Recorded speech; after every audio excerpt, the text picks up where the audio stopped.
famous because of me. So now I have to have a big, what's it called, disclaimer that what I say may or may not be totally true now. So we're very happy, Shiphrahs Circle is very happy to have midwife Laura Perez with us here this morning. And that's Halloween. I think that's very auspicious. Mm-hmm. All Souls Day. Samsarah. Happy New Year to our pagan brothers and sisters. And the witches, it's New Year's. So I think it's very auspicious that we're here. Well, it's interesting we're talking about death, which, you know, is the sister to the work we do in birth. So we want to speak about it with that respect and know that we, I think in the olden days, midwives handled the goings in and the comings out of human life. That was part of what we did. So here we are. So I'm going to turn it over to you, Miss Laura. What did you want to share with us about, you know, stillbirth and miscarriage and your role as a midwife in supporting families through that? Well, I want to start with talking about what those things are. Please. First. So for those of you who were with me during the doula training that Samsarah so fabulously led, there's that whole conversation about what is pregnancy. So we know that some people believe it's the fertilization of the egg, some people believe it's the implantation. So I think it's important in this conversation in terms of, because both miscarriage and stillbirth are about pregnancy loss. Correct. And I think I told the story of I have this mother who told me she lost her baby at 2 days of pregnancy, and I was like, well, in my mind I was like, it hasn't really implanted yet, it's not really, but I had to really respect that her definition was that she lost a little one, so she lost a little one. But generally speaking, the medical model of care, which there are some pieces of the medical model of care that I can respect, that implantation is the beginning of a pregnancy, because we have a lot more losses that we don't know about, and those are harder to pin down or talk about, or whatever. Not that those aren't real and those aren't significant, but I guess in terms of what I'm talking about after implantation, so that 7-day period after the conception where the blastocyst and the marula implant in the uterus, from that time up until about 20 weeks in the midwifery world. It's different in different contexts and different books and different people will say different things, but in the midwifery world, up until 20 weeks, that loss is considered a miscarriage. So anytime from that time, implantation to 20 weeks, that loss is considered a miscarriage. And then from 20 weeks until term or birth, that loss is then considered a stillbirth. So a baby that dies of its mama at 30 weeks is considered a stillbirth? Is that what I heard? Well, technically, it's considered an intrauterine fetal demise, which is still a stillbirth. That means the little one died inside. Okay. Right. Little ones can die in labor as well. So after the little one is born, if the little one is born and takes breaths or has a heart rate and then it dies, that's considered a neonatal death. It's not considered a stillbirth. So it's when it is, like you just said, sometimes. So when a baby is born still, the baby is born, takes no breath. That's a stillbirth, right? If there's no signs of life. Again, the breath and the heart rate being the main thing. Gotcha. Did you have a question? Please feel free to interrupt any questions about anything. So, the signs of a potential miscarriage or loss are things like bleeding from the vagina. It could be just spotting, or it could be actual bright red blood flow. Usually that's in conjunction with contractions or cramping. It could feel like menstrual cramps. It could feel a little different. It could feel like lower back pain. There can be associated nausea and or vomiting. There could be signs of what feels like, it's very much like labor. Right? There could be signs of what feels like a flu. So headache, feeling off, a little feverish, body aches and pains. Those could also be present with a miscarriage.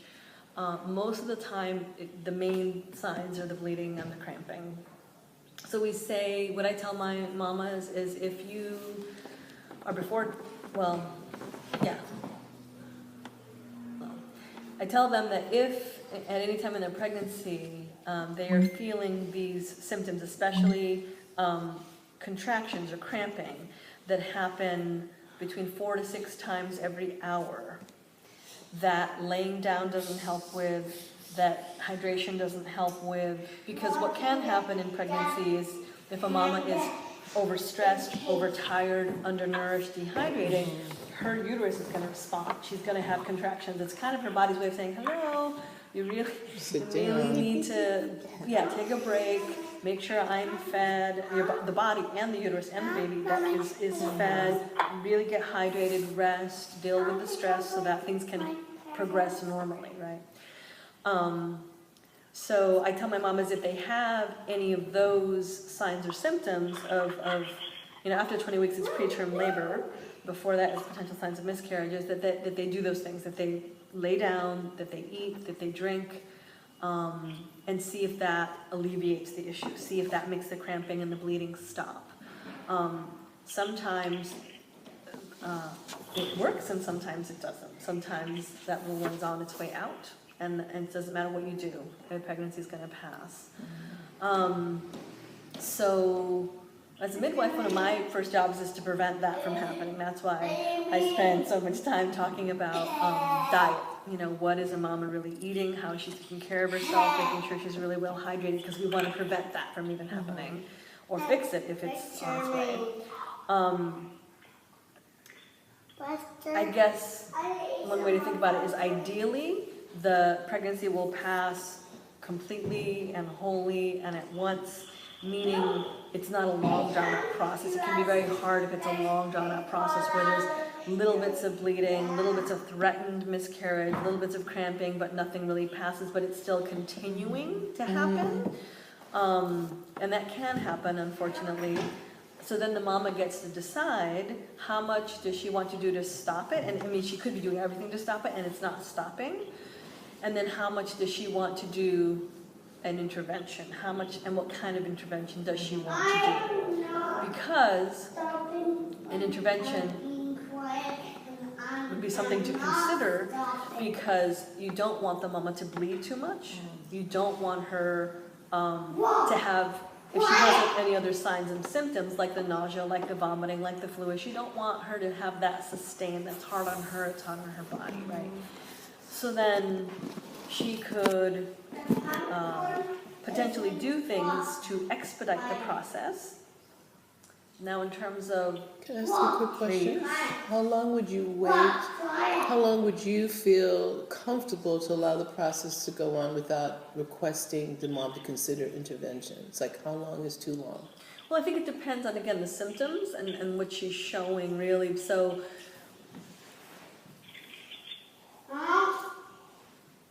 something like bright red bleeding, if she's wearing her pad and there's bright red blood and it soaks a pad in an hour, maybe does that 2 hours in a row, that's excessive bleeding. And that needs to be addressed sooner than later for sure.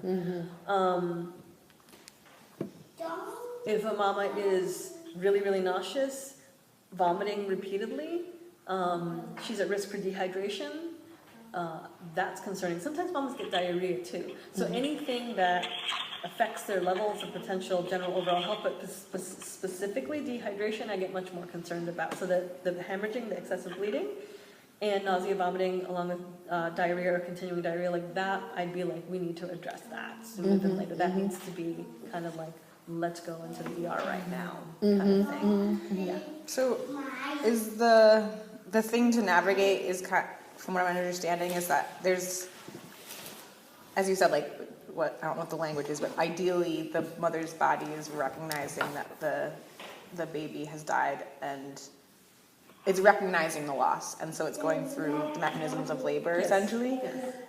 Does that get drawn out or slowed down because maybe the body doesn't fully recognize or like parts of her system recognize it and other parts don't, like, because I mean when we have a live full-term birth, it's like you don't really want to do anything to stop labor.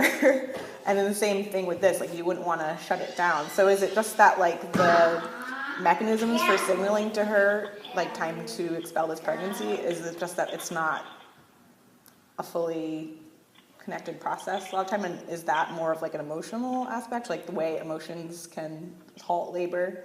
Is that kind of the same thing with a miscarriage, where maybe your body physiologically recognizes it, but there's other things blocking the process? I think it's similar to labor in that we don't know.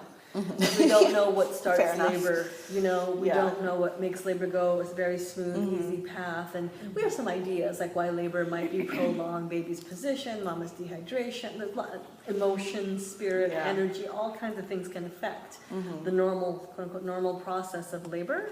And I think that's also true for pregnancy loss, that there may be, we don't know exactly why they happen. Well, we do know that for, you know, generally speaking, the earlier miscarriages, earlier say before 6 weeks, the little ones that leave that early, it's usually, not usually, I shouldn't say usually. What we do know that sometimes the reason that happens is what's called chromosomal abnormalities, that there's the way that the little one is developing is not the way it should, and so the spirit knows, I assume, and also the woman's body knows, and therefore it's going to pass because things aren't progressing as normally, and there's no way to sustain that pregnancy, right? So there's a loss there. And I do think there's a lot to be said about intention, decision, and spirit and emotions that go into that as well, whether it's the mother, you know, being in a position where maybe she's not eager to be pregnant, but she is, and then, you know, that those contrasting feelings and the push and pull of what's happening, that she may, you know, with enough decision and spirit and intensity and energy release that pregnancy, and or the little one is also like, oh, I'm here, oh, but you don't really want me here, I guess I won't stay. That definitely can happen as well. So we have ideas, but we're really not super sure about, so there's a thing called the missed abortion, right? So a missed abortion is when you have a pregnancy that's developing inside the uterus and then it stops growing. So there may not be bleeding and there may not be cramping. The body missed because the body doesn't expel the pregnancy. But when the woman has an ultrasound or the woman is going prenatal care, there's no growth in the uterus. Her signs of pregnancy stop. The breasts aren't tender anymore. Maybe she's not nauseous anymore. Maybe she just doesn't feel pregnant anymore. And so that would be a time when she gets a follow-up care and gets an ultrasound to see what's happening internally. Is there still pregnancy there? Is there a heartbeat there? And then she can do the thing of waiting and seeing if the body expels on its own, or she gets a therapeutic abortion. She has someone remove what's called, in the medical model, kill the products of conception. That can be removed. If it's missed now, she might have the pregnancy continue, but then after a while have the termination begin, like the miscarriage can begin. So that I've seen that several times where the mom was like, well, I thought I was 7 weeks when I had the ultrasound. They said it was only 4. That's because the pregnancy stopped growing 3 weeks ago, right? And so then after that, the body showed signs and symptoms, and then maybe can expel on its own, but maybe a DNC. Again, it's kind of, in some ways, the mama's call. She can decide if she wants a dilation or a therapeutic abortion, or she can wait. As long as, again, there's no bleeding, there's a, you know, the worst case scenario in terms of my midwifery perspective is this thing called DIC, which you don't want to see happen. And I'm going to remember what DIC stands for. I remember the second 2 letters, why can't I remember the first? I can't remember the first word. Diffuse. Maybe it's diffuse? No. It's some, anyway. It's, Describe what it is. so it's intravascular coagulation. So I think it's diffuse. So what that means is that the body is bleeding too much internally, and so the clotting factors go in overdrive and stop the bleeding internally, but then it's for more blood loss because the signals are crossed.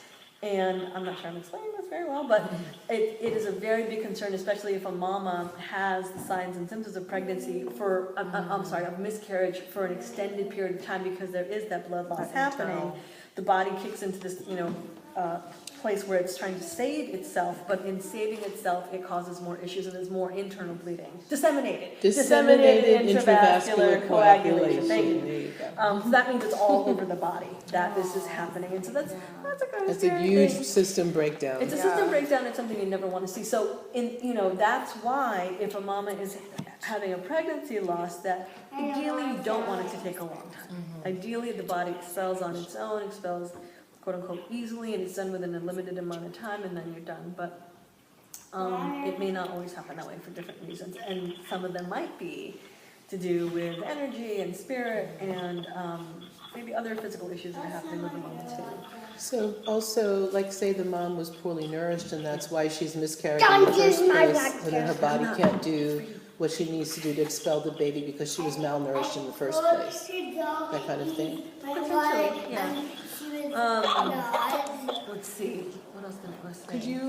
Could you, I know you included a lot of the symptoms here, but what about, and this is something that, because I had a client who did lose a baby this summer, I didn't know what, as birth workers, we avoid saying what's normal, but I didn't know what a response for, in terms of fetal movement, and I had a client who experienced a decrease in feeling her baby move.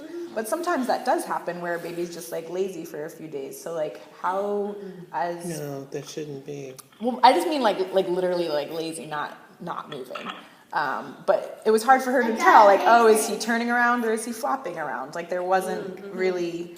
It took a few days for her to tell if there was agency behind the decreased movement or not. A sense of that. So as birth workers. What is normal for fetal movement, and is that usually the I think you had said bleeding is the most common indicator, but Bleeding and cramping. what are the indications around fetal movement as far as what is normal for babies, rest periods or active periods? And I know that can vary a lot, but yeah. So I guess what's the limit of? I'm not sure. I should know this, but I don't. When we start, when kick counts have a certain the number to them, but generally what we say is 10 movements, 10 individual series of movements within an hour is usually normal. Okay. And so if a little one is lazy or not moving, what you want to do is drink something that's pretty fructosy, like a glass of orange juice, and then the baby should respond to that. And then you should get those 10 movements pretty quick. The baby. Through food, through nourishment mainly, yeah. That's when you should see, the baby should respond to that, basically. And the other thing is that why mamas might not feel their little ones move is because generally mamas are working and they're active and they're busy throughout the day, and they can't necessarily tell because they're on the move and they're not paying attention to their belly. And usually most mamas at the end of the day, that's when you feel your baby because you're settled. That's the end of the day, you're in bed. And also because you're not moving, right? So during the day, the baby will respond to eating and maybe stress and have some activity that generally is being rocked because of the mother's movement, and so is more resting. But then at the end of the day, when mom's not up and moving, there's no more rocking. Baby's hey, party time. And that's when, there's more activity. Then mama will be cognizant, and there will be more activity at that time. Okay. But yeah, you want, all babies are definitely different, but you, at some point, once there is fetal movement that can be felt between whatever that is, the first timer can feel it anytime between 16 and 20 weeks, and second, third, fourth time on will generally feel it earlier, should have some regular. Stay consistent. Or be able to determine if it's because I think the desire is you want to comfort the person, to not be scared, but then it's that actually could be a problem. Right. It's finding that balance. balance.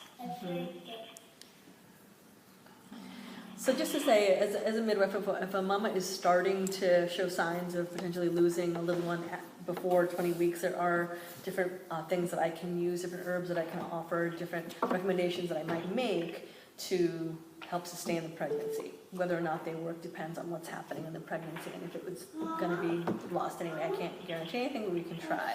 And again, it's mainly, bed rest, pelvic rest, meaning If her uterus is making noises and she's bleeding, she shouldn't engage in any kind of sexual activity. She shouldn't put anything inside the vagina. She's just daily stay in bed. Again, stay hydrated, stay well nourished.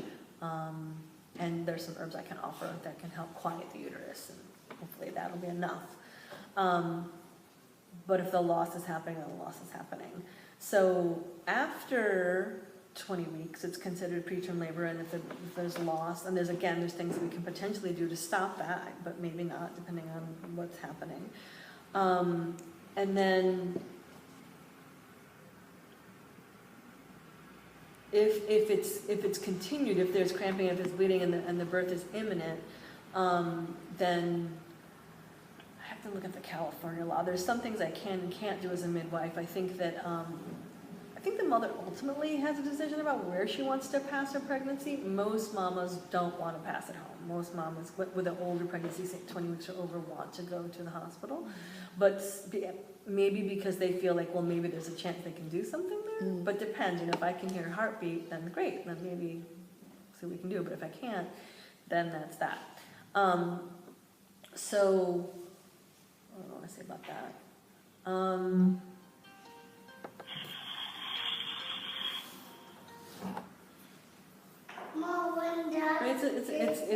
I think it's heartbreaking early on. It's heartbreaking in a different way later on, because I think that many women feel like if you go past a certain point, you're good. Like some women don't want to tell anybody, their friends if they're pregnant, like until they're maybe 3 months along, because then they feel like the pregnancy's staying and they can share, and it's okay if there was a loss before that. It's harder to deal with and all that, but there's a feeling of it's more secure if it's later on, and so then it can feel like it's so challenging a thing to experience. So in the hospital setting, if the pregnancy has passed, I had a loss in my practice 2 years ago. 2 years ago, she was 28 weeks and 2 days, and she had what's called placental abruption. So the uterus pulled back. The placenta pulled back from the uterus. And there was, so it wasn't completely off, the center of it pulled off, so there was bleeding in there, and that's when the little one passed. And then eventually enough of the pulled off again for some part of the placenta pulled off so you could actually see the bleeding happening. So we went to the hospital. This is Altabates. I really struggle with Altabates as a quality provider. I tried to really be clear with them. I think we have an abruption. I think we need to see what's happening. And all they wanted her was to pee in a cup, and I don't know why. They just focused on the peeing in the cup thing. When the provider, the nurse, tried to find the baby's heart rate, I just thought she was very incompetent. She couldn't get it. And I was like, okay, great. And then they had someone else come in to do a more formal of someone on the machine. Oh, before they did that, I was talking to the mama and telling her, I think this is what it is, and we just need to make sure your baby's okay. And I remember feeling the baby, and it moved. But I think this is very similar to what you're talking about.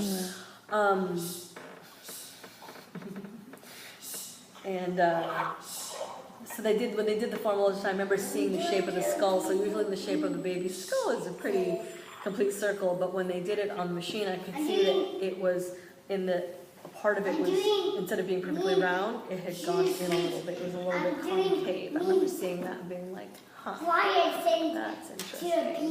Anyway, then they basically told the mama, there's no heartbeat, your baby's passed. And both the mama and I were like shocked. And then the provider said something very inappropriate, and I will never forget this because it was so inappropriate. And I have to assume that she said this because there was an experience she had recently, and that's happened to the hospital all the time. They have recent experiences, and they respond to those recent experiences with the next person that they see. Because they don't process anything or try to heal themselves. They don't have support. So she said basically to me and my client, so that means the baby's heart rate has stopped and it won't start again. And so my client was actually a doula in training, and me as a midwife, and I just kind of looked at her and I was like, we know what that means. Like, it was the most inappropriate thing, as if to try and make sure that we know the baby heart wasn't going to start up again. It's like, no, we know what the baby's heart stopping means. Anyway,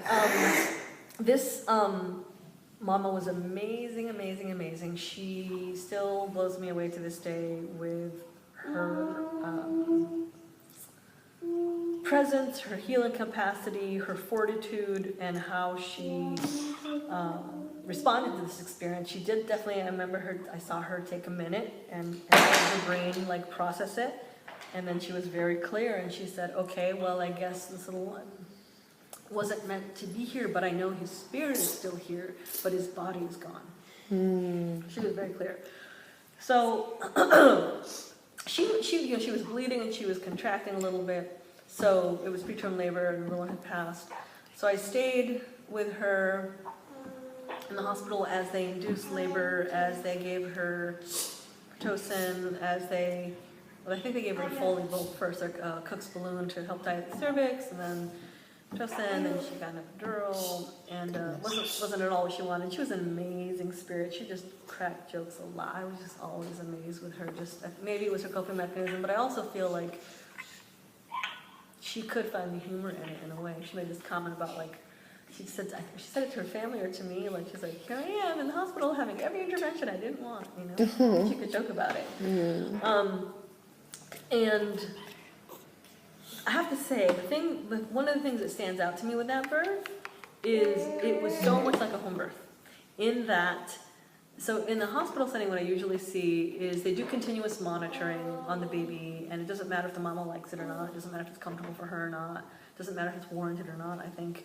And they very much, when the baby is going under the bone, the pubic bone, if they can't find the heart rate, they really freak out, and if there's any D cells, they really freak out because they don't think that that's okay, even though we know the ones have D cells going under the bone. As long as they recover well, they're fine. So they do a lot of fussing with the monitor and with the mama, and because this little one was already gone, they didn't fuss at all. That was my experience. And it was very amazing to witness, to be there, and how that gave the mama all this space. Now, what's true is that she wasn't term. She was only 28 weeks, so it was this littler one. And the labor didn't take that long. My perspective, didn't take that long. When did we go into? We got into the hospital that morning, and the baby was born within 12 hours, maybe a little more, not much more. Anyway, the staff were very good with me in terms of they definitely let me be a part of the process, and both the midwife and I, as soon as that little one came out, were on that little one just to see, like, could we tell right away why this little one had passed, and there was no indication that why this little one had passed. We could see that this little one did not pass that day. This little one had been gone for between 24 to 72, potentially more hours, because it had the sunken head a little bit, because it had peeling skin on its wrist and on its eyes, and you could tell it had been hanging out in the uterus longer and had been gone for a while. And then you saw the placenta, we could see where it had erupted. It was amazing just to be able to see like where the eruption had happened. And little tiny placenta baby was a little over 2 pounds. I think. I was able to, before the birth happened, have conversations with the mama and ask her, do you want to hold your baby after your baby is born? Do you want to do things to stop your milk supply immediately? Or do you want to potentially continue to let yourself produce milk and or potentially donate milk? And do you want somebody here to take pictures of the process? So she decided that she did want to hold her baby. She decided that she did want pictures. I tried to contact her organization that helps with that. It ended up not working out very well because it was like Labor Day weekend, no one was available, so I ended up taking the pictures. Good. And I asked her if it was okay for me to hold the little one, so I had a chance to hold the little one too after the mom had held the baby. And so for me to have a chance to say goodbye to this little one. And I want to just take a moment to honor that. That's just, the story is just opening my heart so much. And such the loss to that mama and the loss to a midwife. You know, and the sacred bond between the midwife and her client baby. Yeah. You know, do you mind sharing how that felt for you? Well, honestly, it was probably one of the worst days of my life. I cried a lot that day. I feel it's really important. I have this thing about tears and midwives and birth workers and clients. Like, I don't cry at birth. I feel like that takes away from their experience. It becomes about me. Sometimes I do. Sometimes I well up, but I don't bawl and I don't show that. Even as a doula, I don't think I did that very much. But that's my decision. That's my call. I feel like it's not okay to do that because again, it becomes this other thing, and I want it to be about the family. So I left for lunch and dinner that day when I was in the hospital with her, and when I left the hospital, I probably cried for an hour straight. And I called people because I involved in a peer counseling organization, and I called people, and I just bawled hard. I remember it was Alta Bates, was at Whole Foods, and there were a lot of people around, and I was like, I don't care. I know people saw me like falling apart, and I was like, I can't hold this. It's just far too much for me to hold. And just at the why of it, there was no, why did the placenta erupt? Why did she lose her little one? And one of the more touching things for me was as soon as the baby was born, I could see the papa looked just like papa. And I was like, wow, okay, there's that, so came back and then left for dinner again and cried a bunch again when I left for dinner time. And I think I might have shed a tear or two after the little one was born, but again, I think I did not make it up. I did not want to make it a big about me. And I thank the mama for letting me be a part of her experience. It's so interesting to me, like as a midwife, I love all my clients, and I think the majority of my clients love me, but like with this mama, and like my first client that ended up having a surgical birth that had a C-section, those mamas, I feel like they kind of worship the ground I walk on, and it's a very challenging place for me to be because I feel like it's like, in my mind, like worst possible outcomes is a fetal loss and a C-section, and these mamas really, really, really love me and show me they love me a lot, and I have to assume that's because I gave them decent care, that I didn't retreat, that I was more in there and I was more available. I tried to make sure that they knew that